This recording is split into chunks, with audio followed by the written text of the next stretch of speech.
بسم اللہ الرحمن الرحیم۔ السلام علیکم۔ میں آج ایک نئے کالم کے ساتھ میں کومل عبداللہ۔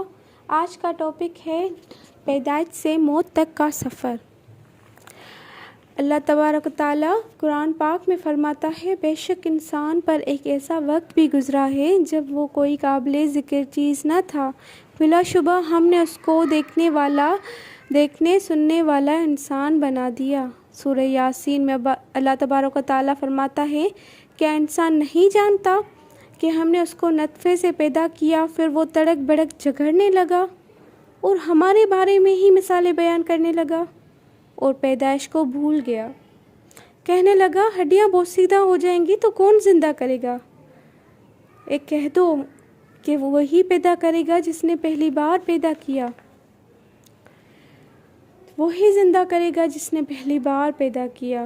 وہ سب قسم کا پیدا کرنے والا ہے۔ بے شک اللہ تبارک و تعالیٰ کی ہی ذات ہے جو انسان کو مرنے کے بعد دوبارہ زندہ کرنے کی طاقت رکھتی ہے، اور یہی ہر مسلمان کا عقیدہ ہے، اسے مرنے کے بعد زندہ کیا جائے گا۔ ایک اور جگہ اللہ تعالیٰ فرماتا ہے، ہم نے انسان کو نجس قطرے سے پیدا کیا، پھر اس نطفے کو جمع ہوا خون بنا دیا، اور اس خون کے لوتھڑے سے بوٹیاں بنائی، اور بوٹیوں سے انسان کی ہڈیاں بنائی، اور اس ہڈیوں پر گوشت پہنایا، اسے ایک صورت میں اٹھا کر کھڑا کر دیا۔ تو آج انسان کس بات پر اکڑ رہا ہے، کس بات پر اتراتا ہے؟ یہ اللہ کا احسان ہے ہم پر کہ ہمیں اللہ تعالیٰ نے اشرف المخلوقات میں سے بنایا۔ جب اللہ نے انسان کو سمجھنے کی صلاحیت عطا کی تو اس کے سامنے دو راستے بھی رکھ دیے، اور ایک راستہ رحمان کا راستہ اور ایک صراط المستقیم جنت میں لے جانے والا، اور دوسرا راستہ شیطان کا راستہ جہنم میں لے جانے والا، بھٹکا دینے والا۔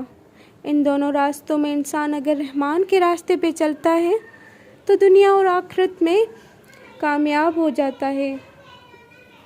اب اس کے لیے موت تک کا سفر سکون اطمینان کا باعث بنتا ہے، اور اس راستے میں آزمائشیں تو آتی ہیں۔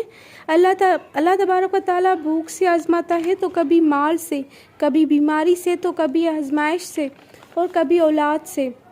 تو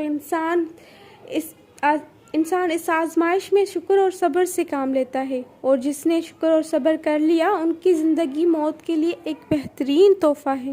جس نے صبر کر لیا اس کے لیے زندگی ایک بہترین تحفہ ہے۔ زندگی موت کے لیے ایک بہترین تحفہ ہے۔ زندگی کیا ایک ننھا سا دیا جس کو ہوا کا جھونکا پل میں گرا دے۔ پھر وہ وقت آتا ہے جس کا اللہ تعالیٰ نے وعدہ کیا، کل نفس ذائقۃ الموت۔ دنیا اور دنیا کی تمام آسائشوں کو چھوڑ کر وہ اپنے اصلی وطن کے طرف لوٹ جاتا ہے۔ آج کے کالم میں ہم نے زندگی کو پہچانا۔ پیسہ، گھر، غرور، تکبر کچھ کام نہیں آئے گا۔ بس اتنی سی بات نشین کر لیں، آپ تنہا نہیں ہیں۔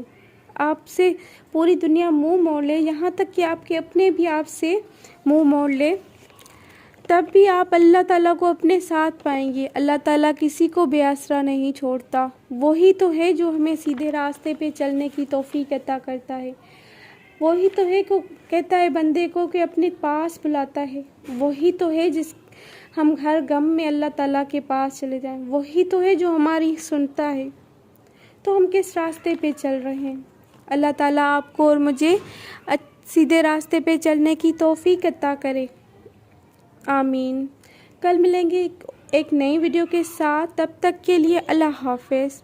ویڈیو اچھی لگے تو لائک اینڈ شیئر سبسکرائب ضرور کیجیے گا۔ السلام علیکم ورحمۃ اللہ وبرکاتہ۔